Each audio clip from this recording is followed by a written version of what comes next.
കുടുംബകോടതി വിഷയങ്ങളുമായി ബന്ധപ്പെട്ട് വരുന്ന പുതിയൊരു വീഡിയോയിലേക്ക് എല്ലാവർക്കും സ്വാഗതം. വീഡിയോ കാണുന്ന ആർക്കെങ്കിലും കുടുംബകോടതി വിഷയങ്ങളുമായി ബന്ധപ്പെട്ട് എന്തെങ്കിലും സംശയങ്ങളുണ്ടെങ്കിൽ കോൺടാക്റ്റ് ചെയ്യാം. WhatsApp number +91 79 94 97 14 19. ഒരു വട്ടം വിളിക്കുവാനുള്ള കൺസൾട്ടേഷൻ ഫീസ് 500 രൂപ. ഗൂഗിൾ പേ ചെയ്യുക. സ്വന്തമായി ഗൂഗിൾ പേ ഇല്ല എന്നുണ്ടെങ്കിൽ ഫ്രണ്ട്സിൻ്റെ ഗൂഗിൾ പേ ഉപയോഗിച്ചുകൊണ്ടും എമൗണ്ട് പേ ചെയ്യാവുന്നതാണ്. ഇന്നത്തെ വീഡിയോയിൽ നമ്മൾ ഡിസ്കസ് ചെയ്യുന്നത് ആൻറ്റിസിപ്പേറ്ററി ബെയിൽ അല്ലെങ്കിൽ മുൻകൂർ ജാമ്യത്തിൻ്റെ കാലാവധിയുമായി ബന്ധപ്പെട്ട ഒരു വീഡിയോ സീരീസാണ്. പലപ്പോഴും നമുക്കറിയാം IPC 498A പ്രകാരമുള്ള ഒരു ക്രിമിനൽ കേസ് എല്ലാം വരുമ്പോൾ ചില ആളുകൾ ഇപ്പോഴും എന്ത് ചെയ്യുന്നുണ്ട്, ആൻറ്റിസിപ്പേറ്ററി ബെയിൽ എടുക്കുന്നത് നമ്മൾ കാണുന്നുണ്ട്. പക്ഷേ നമുക്കറിയാം 2014 Harnesh Kumar versus state of Bihar versus union of ഇന്ത്യയുടെ ആ ഒരു സുപ്രീം കോടതി ഉത്തരവ് പ്രകാരം ആൻറ്റിസിപ്പേറ്ററി ബെയിൽ എടുക്കേണ്ട ആവശ്യമില്ല. നമ്മുടെ ജുഡീഷ്യൽ ഫസ്റ്റ് ക്ലാസ് മജിസ്ട്രേറ്റ് കോടതിയിൽ പറയുന്ന ദിവസം പോയിട്ട് നമുക്ക് സാധാ ജാമ്യം എടുത്ത് പോന്നാൽ മതി. എങ്കിലും ചില ആളുകൾ ഇപ്പോഴും എന്ത് ചെയ്യുന്നുണ്ട്, ആൻറ്റിസിപ്പേറ്ററി ബെയിൽ എടുക്കുന്നുണ്ട്. അങ്ങനെയാണെങ്കിൽ ഈ ആൻറ്റിസിപ്പേറ്ററി ബെയിലിൻ്റെ കാലാവധി എത്ര വരെയാണ് എന്നുള്ളതും കൂടി ഒന്ന് മനസ്സിലാക്കിയിരിക്കുക. ഓക്കെ, അപ്പോൾ അതുമായി ബന്ധപ്പെട്ട് ഏറ്റവും പ്രധാനപ്പെട്ട ഒരു ബെഞ്ച്, 5 ജഡ്ജിമാരുടെ ഒരു ബെഞ്ച് ഒരു പോയിന്റ് ഇതുമായി ബന്ധപ്പെട്ട് പറഞ്ഞിട്ടുണ്ട്. ആ പോയിന്റ് എന്താണെന്നുള്ളത് നമുക്കൊന്ന് നോക്കാം. അതെങ്ങനെയാണ്?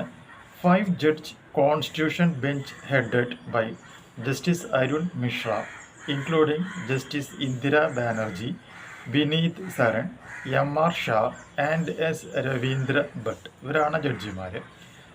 ഒപ്പീനിയൻഡ് that protection granted to an accused under section 438 of the CRPC shall not be limited to a fixed period of time എന്നാണ് പറയുന്നത്. അതിനർത്ഥം എന്താണ്? നമുക്കൊരു ആൻറ്റിസിപ്പേറ്ററി ബെയിൽ, നമ്മളൊരു കുറ്റക്കാരനല്ല എന്നൊരു ഉറപ്പുണ്ടെങ്കിൽ നമുക്കൊരു ആൻറ്റിസിപ്പേറ്ററി ബെയിൽ തന്നിട്ടുണ്ടെങ്കിൽ അത് ഒരു ഫിക്സഡ് ടൈം എന്നുള്ളൊരു കണ്ടീഷൻ അവിടെ വരുന്നില്ല. അത് എന്ത് ചെയ്യാൻ പറ്റും? നോർമൽ ലെവലിൽ കണ്ടിന്യൂ ചെയ്തുകൊണ്ടേയിരിക്കുകയാണ് ചെയ്യുന്നത് അൺടിൽ ട്രയൽ കഴിയുന്നത് വരെ. അപ്പോൾ ട്രയൽ കഴിയുന്നത് വരെ നമുക്ക് എന്ത് ചെയ്യാൻ പറ്റും? ഈ ആൻറ്റിസിപ്പേറ്ററി ബെയിലിൻ്റെ ഗുണം കിട്ടുമെന്നുള്ളതാണ് ഈ ഒരു ബെഞ്ചിൻ്റെ പോയിൻ്റായിട്ട് പറയുന്നത്. എന്ന് പറയുകയാണെങ്കിൽ ഓട്ടോമാറ്റിക്കായിട്ട് ആൻറ്റിസിപ്പേറ്ററി ബെയിലിൻ്റെ വാലിഡിറ്റി നഷ്ടപ്പെട്ടു പോകുന്നില്ല എന്ന് മനസ്സിലാക്കാം. ഇതുകൂടാതെ 2022 അലഹബാദ് ഹൈക്കോടതിയിൽ ഒരു ഉത്തരവ് ഇങ്ങനെയാണ്: anticipatory bail orders continue till end of trial. മനസ്സിലായില്ലേ? Except in special and peculiar circumstances എന്നാണ് പറയുന്നത്.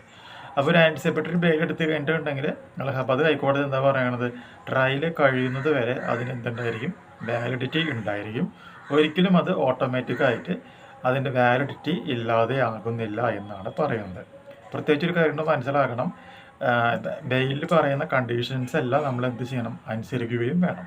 കൂടാതെ മൂന്നാമത്തെ ഒരു പോയിന്റ് എന്ന് പറയുന്നത്, it has to be understood that an anticipatory bail would not expire automatically when the court has summoned the accused or when charges are framed against him or her, but an anticipatory bail shall remain valid till the end of the trial എന്നുള്ളതും കൂടി ഈ ഒരു ഓർഡറിൽ പ്രത്യേകം പറഞ്ഞ് വെച്ചിട്ടുണ്ട്. അപ്പോൾ clear ആയി എന്ന് വിചാരിക്കുന്നു. സോ ഈ ഒരു ഇൻഫോർമേഷൻ നിങ്ങൾക്ക് യൂസ്ഫുൾ ആയിട്ടുണ്ടെങ്കിൽ തീർച്ചയായും നമ്മുടെ ചാനലിലേക്ക് ഒന്ന് സബ്സ്ക്രൈബ് ചെയ്യുക. തൊട്ടടുത്ത് കാണുന്ന ആ ബെൽ ബട്ടണും എനേബിൾ ചെയ്യുക. പുതിയൊരു വീഡിയോ ആയിട്ട് വീണ്ടും കാണാം. ബൈ.